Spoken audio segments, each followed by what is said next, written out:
wine dregs for beer using it today. Today is a video about harvesting dregs yet again from wine to make beer with. I've done it probably 5 times, give or take. I can link that if I can find the videos in the description below from my previous ones. Today is a batch of 3 beers I'm doing. One is a cooked sour with loquats. The other is a long-aged sour with other dregs I'm using from my own beer. And this is from this wine. The grain bill, if you have not seen the other videos that have been uploaded from the same grain bill, is 7 pounds of two-row, 1 pound of quick oats, and I did have pearl barley, like this much of it. So I don't know, less quarter of a pound, maybe like 0.2 pounds, something like that. I didn't measure it. I just dumped it in there.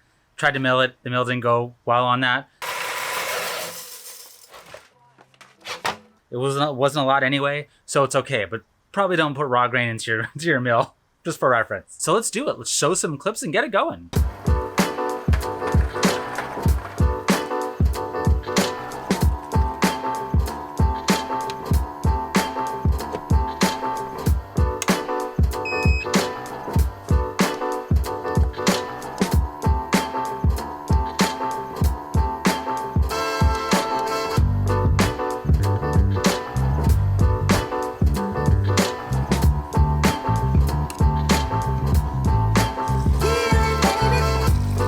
About an hour's gone by, and I'm just going to call it. I'm going to cool it down to about 75, 80 degrees Fahrenheit, and then spread it out to the other beers I'm going to do. Pitch this. Pepeño, it's a wine. It's natty. There's all this yeast and gunk. See all that haze in there? It was just riddled with yeast. What I assume is yeast. I'm sure it's a bit pasteurized. That's the only thing that's kind of, hard to do with wine. You're safest with pet knots. And pet knots is they cut off fermentation a little early. They then bottle it. The yeast is still alive. They ferment it like you would bottle condition a beer. So those are not pasteurized. You're going to get yeast in the bottom of those to use. This was not bubbly. I'm not 100% sure if I can capture out of this. The problem with this too is it's not a lot. I wish I'd saved like 2 more bottles or 1 more bottle of it. But there was so much in this. And it tasted like Brett and sour beer and peachy. I had to use it. I had to try it. I want to sprinkle a little bit of dry yeast into it to kind of help kick off fermentation, which I might do just to make sure something ferments a little bit. And maybe like day 2, throw this in there. I've heard wine yeast can kill brewer's yeast, although whoever's making this wine is not pitching wine yeast or just whatever's on their grape skins fermenting the grapes, which is going to be a lot of lactobacillus and Brettanomyces, especially for this wine.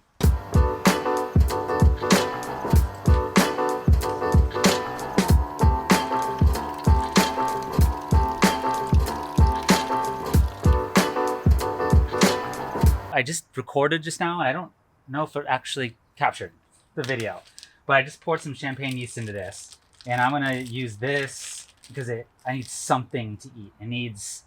This is what I'm using, this Red Star Premier Blanc. I don't know if it's how great it works in wort. I've used it to bottle condition before, but you can see it on top. I just sprinkled it on there. I just need something to kind of kick it off. I don't know if these dregs will be enough, but in they go. Smells delicious. I really want to make sure I get all the yeast out of there. But there it is. I don't know the gravity reading. So let's do the gravity reading right now and just kind of know where it's at. 10:51. Let's go to the next step. All right, it's been a week and a half. I'm going to add a little more to this. This is, I think it's an orange wine.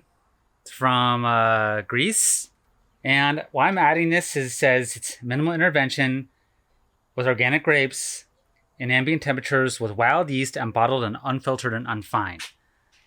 With minimal intervention. That means that they probably didn't add a lot of sulfates to kill the wild yeast that's in this. They probably bottled it with the yeast active. I'm taking a shot at that. Why I also think that's the case is all that gunk in there. You can kind of see it there. All that stuff floating around looks like wax pieces. I think it's all the sediment and stuff sinking to the bottom, and I assume there's yeast in that. I hope there's yeast in that. I don't know what this is called. Pallades. There's the label from Sarah's work. I'm gonna add that right now. We'll see what happens.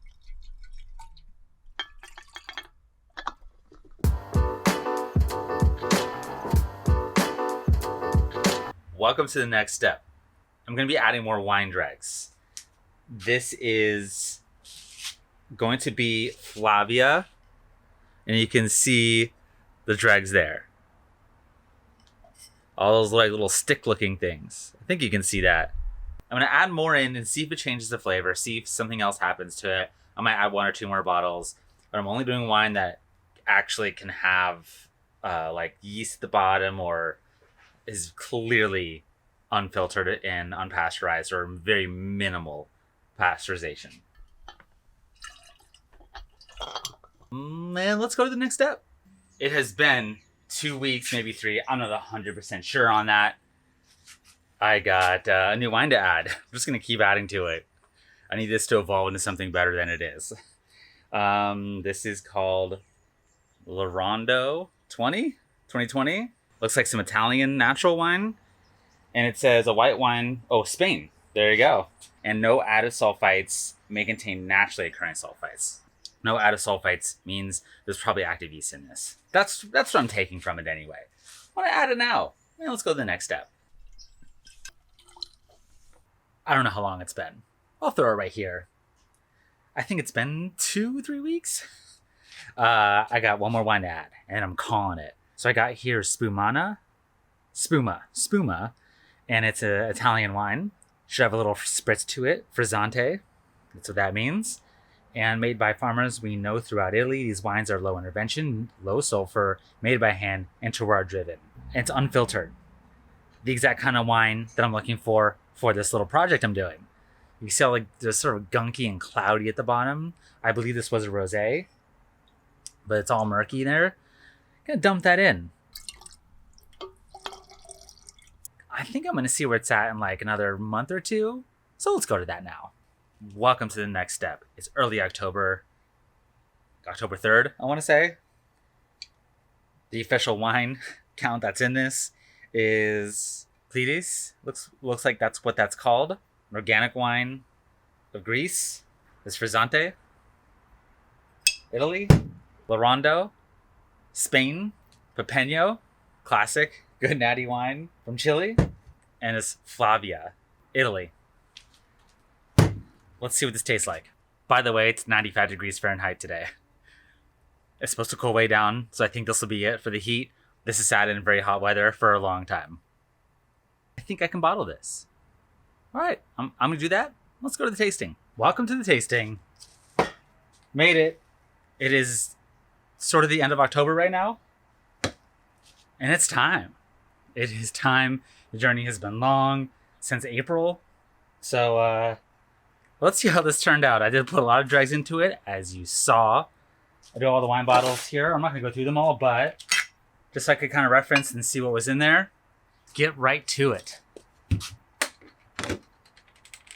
Sounded decently carbonated. Let's give it a go. Sour beer notoriously has really, really bad head retention, but like the bubbles in there, it is carbonated, so that part's good. Let's go for it. Smells nice, fruity, kind of grapey. Nice clean sour smell to it, actually. No like off flavors, vomity flavors, or Cheerio, which was a big one for oxidation. That's pretty cool. It's not that acidic, but it kind of is. A little lemony, not too lemony. What I like about it is it has a lemony tartness to it, but it's not too sour. I'm not becoming a fan of those beers that are like crush your palate from acidity. Nice, fruity, like wine grape taste to it. Maybe that's because it's wine dregs. I don't know. Every once in a while, I get that wine sort of grapey flavor with sour beer. But whatever was in these dregs produced a very similar result. Really nice balanced sour. I really would think this is a regular sour beer. By regular, I mean something with lactobacillus, which I'm sure it has obviously in it, but something I knew I put lactobacillus into, or knew I put some sort of pediococcus in there, or Brett, something that was purposely done the fact that this is just wine dregs, with a little bit of Premier Blanc to kind of get it started. This is really solid. This is probably the best attempt of a sour beer I've made with wine dregs to date, for sure. It does have a nice carbonation to it, actually. I know it doesn't look like it, again, because of the head retention. We give it a little shake. You can kind of see it bubbling up there. This is one of those rare times where I'm like kind of sad I didn't have more. There you go. Success. And thank you for watching. I'll see you next time.